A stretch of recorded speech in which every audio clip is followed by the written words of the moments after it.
सिंह राशि के मेरे प्यारे दोस्तों, श्रीमद् भागवत पुराण के 8वें स्कंध में एक बहुत ही अद्भुत घटना है। जब दैत्यराज बलि पूरी तरह से अपनी सत्ता और राजपाट खो चुके थे, तब उनके गुरु शुक्राचार्य ने उनके लिए विश्वजीत यज्ञ किया। इस यज्ञ से दैत्य गुरु शुक्राचार्य के प्रभाव से राजा बलि को एक दिव्य स्वर्ण रथ और अजेय शक्तियां प्राप्त हुई, जिससे उन्होंने स्वर्ग पर पुनः अपना अधिकार स्थापित किया और उन्हें त्रिलोकाधिपति बना दिया गया। संभवतः उनका शुक्र अवश्य ही उस काल में अपनी शुभ अवस्था में रहे होंगे।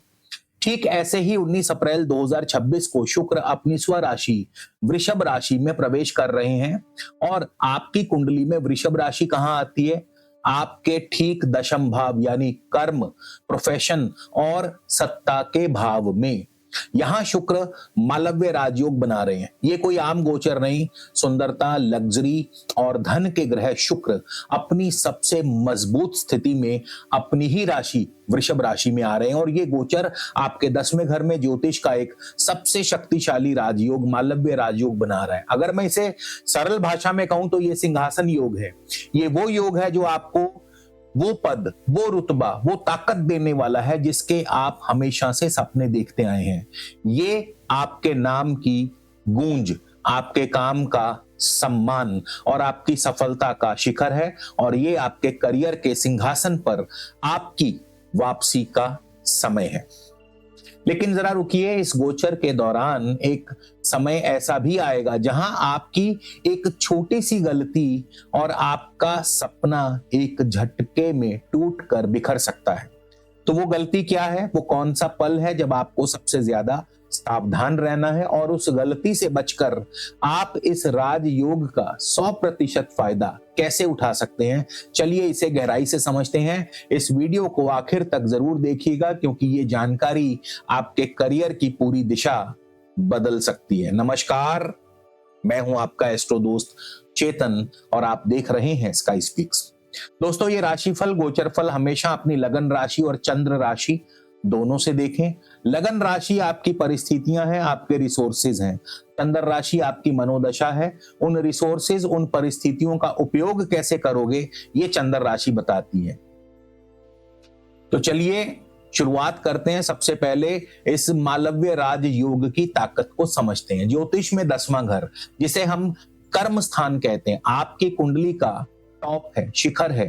ये सिर्फ आपकी नौकरी या बिजनेस नहीं, ये समाज में आपका स्टेटस है, आपकी इज्जत, दुनिया आपको किस नजर से देखती है, ये वो स्थान है। सिंह राशि जो खुद एक शाही राशि है, उसके लिए 10वां घर उसके राजपाट का सिंहासन है। अब सोचिए, इस सिंहासन पर कौन आ रहा है? शुक्र।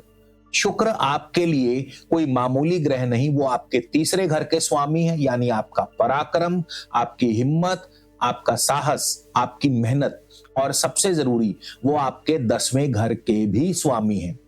मतलब आपके करियर के घर का स्वामी खुद अपने ही घर में अपनी सबसे मजबूत स्वराशि वृषभ में आकर के बैठ रहा है। ये ठीक वैसी स्थिति है जैसे कोई राजा जंग जीतकर अपने ही शानदार महल में सिंहासन पर बैठ रहा हो। तो जब किसी घर का स्वामी अपने ही घर में मजबूत होकर के बैठता है तो वो उस घर के अच्छे फलों को 100 गुना बढ़ा देता है। मालव्य राजयोग 5 महापुरुष योगों में से एक है, यानी 5 सबसे बड़े योगों में से एक। और यह तब बनता है जब शुक्र अपनी स्वराशि वृषभ या तुला या अपनी उच्च राशि मीन में होकर केंद्र के घरों में यानी पहले, चौथे, 7वें या 10वें घर में बैठे हों।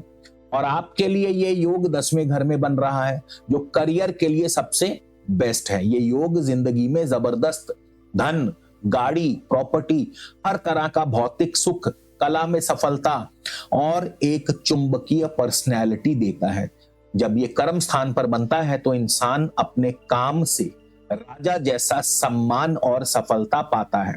तो 19 अप्रैल से 14 मई तक का ये समय आपके लिए नौकरी में प्रमोशन, बिजनेस में शानदार ग्रोथ, समाज में मान सम्मान और आपके अधिकारों में बढ़ोतरी लेकर आ रहा है। अगर आप नौकरी ढूंढ रहे हैं तो आपको अपनी ड्रीम जॉब मिल सकती है। अगर आप बिजनेस में हैं तो ऐसी डील्स मिलेंगी जो आपके काम को नेक्स्ट लेवल पर ले जाएंगी। सरकार से फायदा, अवार्ड मिलने के भी पक्के योग बन रहे हैं।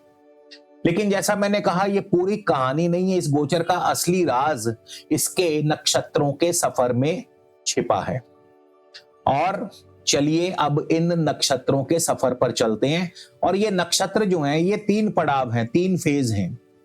और ये 25-26 दिनों का गोचर 3 हिस्सों में बटा होगा, क्योंकि शुक्र 3 अलग अलग नक्षत्रों से गुजरेंगे। हर नक्षत्र का स्वामी एक अलग ही कहानी कह रहा है और आपके लिए अलग मौके और चुनौतियां लेकर के आ रहा है। सबसे पहला पड़ाव, सबसे पहला फेज होगा 19 अप्रैल से 27 अप्रैल। शुक्र जब कृतिका नक्षत्र यानी सूर्य के नक्षत्र में, तो गोचर की शुरुआत होगी सूर्य के नक्षत्र में। और सूर्य कौन है? सूर्य आपके लग्नेश है, यानी आपकी पूरी कुंडली के राजा। वो आपकी पर्सनैलिटी, आपका आत्मविश्वास, आपकी आत्मा और आपकी लीडरशिप है। तो जब शुक्र आपके कर्म के स्वामी, आपके लग्नेश सूर्य के नक्षत्र में होंगे, तो इसका मतलब क्या है? इसका मतलब है आपके करियर की चाबी आपके अपने हाथों में होगी। आपकी लीडरशिप क्वालिटी निखर कर सामने आएगी, आपका आत्मविश्वास आसमान पर होगा। और इस दौरान आप जो भी फैसला लेंगे, जो भी प्रोजेक्ट हाथ में लेंगे, उसमें आपको कामयाबी मिलेगी, क्योंकि आपकी पर्सनैलिटी और आपकी एनर्जी आपके काम को सपोर्ट कर रही होगी। ये वो समय है जब आपको आगे बढ़कर जिम्मेदारी लेनी है। अगर आप टीम लीडर हैं तो आपकी टीम कमाल का प्रदर्शन करेगी। अगर आप प्रमोशन का इंतजार कर रहे हैं तो इस दौरान अपने सीनियर्स को अपनी काबिलियत दिखाने से बिल्कुल मत चूकिए। आपकी पर्सनैलिटी में एक ऐसा जादू होगा कि लोग खुद ब खुद आपकी तरफ खींचे चले आएंगे और आपकी लीडरशिप को मानेंगे। ये सिंहासन पर बैठने से पहले अपनी प्रजा का दिल जीतने जैसा है। अब बात करेंगे सेकंड फेज की। तो यहां से कहानी थोड़ी पेचीदा होती है। सेकंड फेज शुरू होगा 27 अप्रैल से लेकर 8 मई तक चलेगा। तो यही इस फेज में उस एक गलती की नींव रखी है। कृतिका के बाद शुक्र चंद्रमा के नक्षत्र रोहिणी में प्रवेश करेंगे। अब रोहिणी को नक्षत्रों की रानी कहा जाता है। ये क्रिएटिविटी, सुंदरता और समृद्धि का नक्षत्र है। तो ऊपर से देखने में तो बहुत अच्छा लगता है, लेकिन ज्योतिष में गहराई ही सब कुछ है। चंद्रमा सिंह राशि के लिए कौन है? वो आपके 12वें घर के स्वामी हैं। और 12वां घर किस चीज का है? ये है खर्चों का, नुकसान का, छिपे हुए शत्रु, अस्पताल और विदेश का।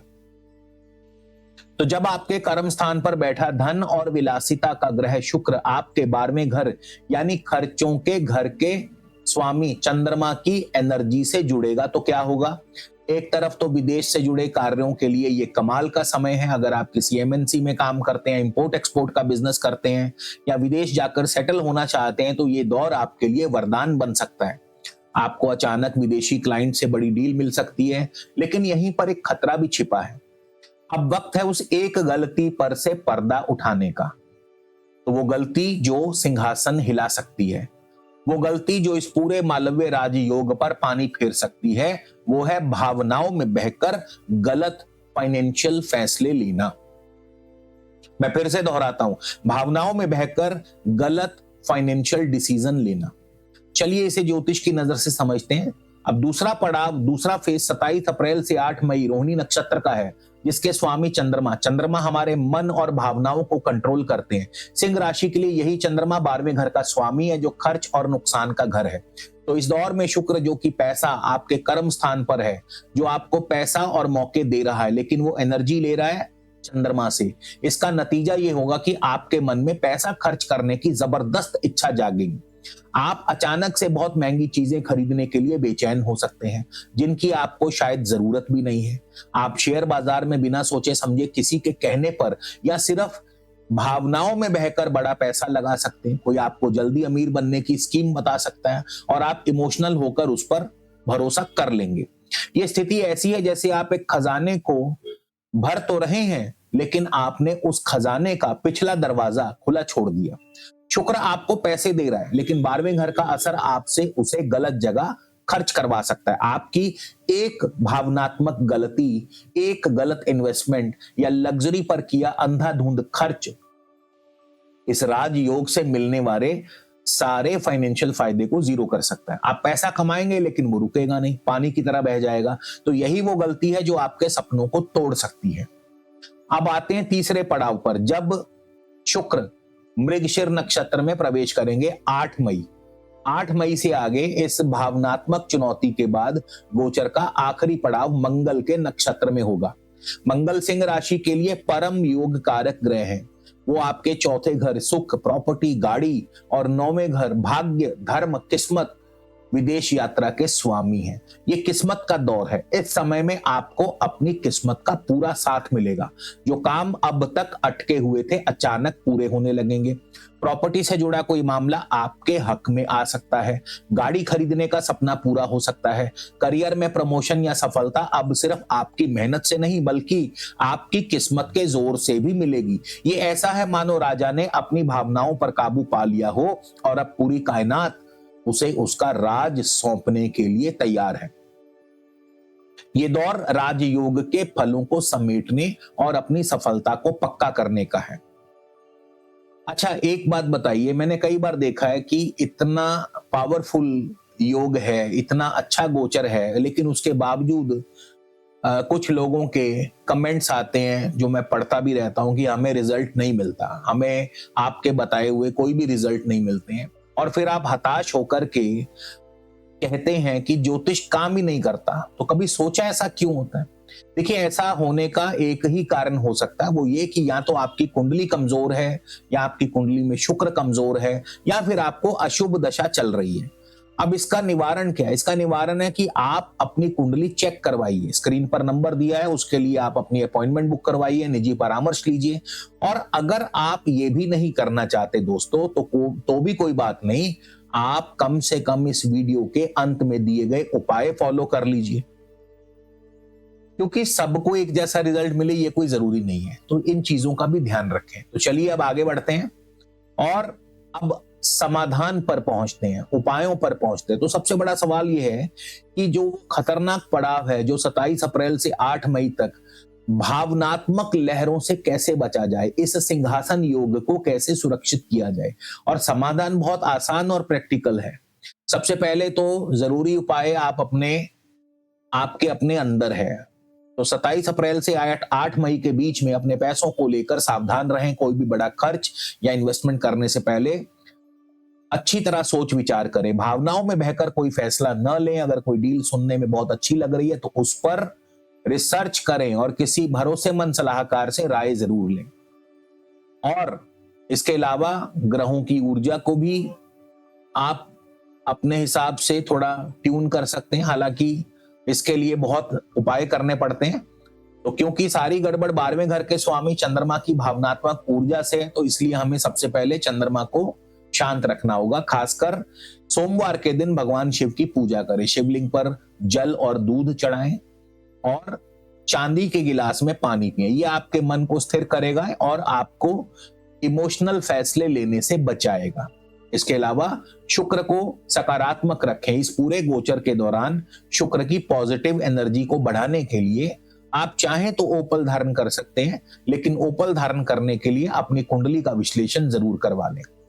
इसके अलावा आप इत्र का प्रयोग करें। अपने काम को साफ और सुंदर सजाकर रखें। इससे शुक्र जो है और भी ज्यादा अच्छे फल देंगे। करियर में तरक्की के लिए आप माणिक धारण कर सकते हैं, क्योंकि सूर्य आपके राशि स्वामी है, लगन के स्वामी है। तो माणिक धारण करने से सूर्य को बल मिलेगा। आप रोजाना उगते हुए सूर्य को जल अर्पित करें। ओम घृणी सूर्याय नमः ये मंत्र बोलते हुए। बिजनेस में तरक्की के लिए गुड़ और गेहूं का दान कर सकते हैं इतवार के दिन।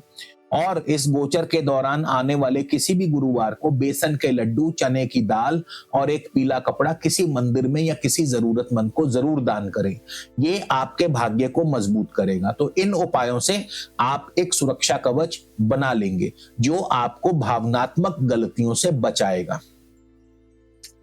तो मेरे प्यारे सिंह राशि के दोस्तों, 19 अप्रैल से 14 मई तक का जो समय है आपके लिए आसमान छूने का है। ये आपके करियर का सिंहासन है जो आपका इंतजार कर रहा है। याद रखिए, इस कहानी के हीरो आप स्वयं हैं और विलन भी आपका मन है।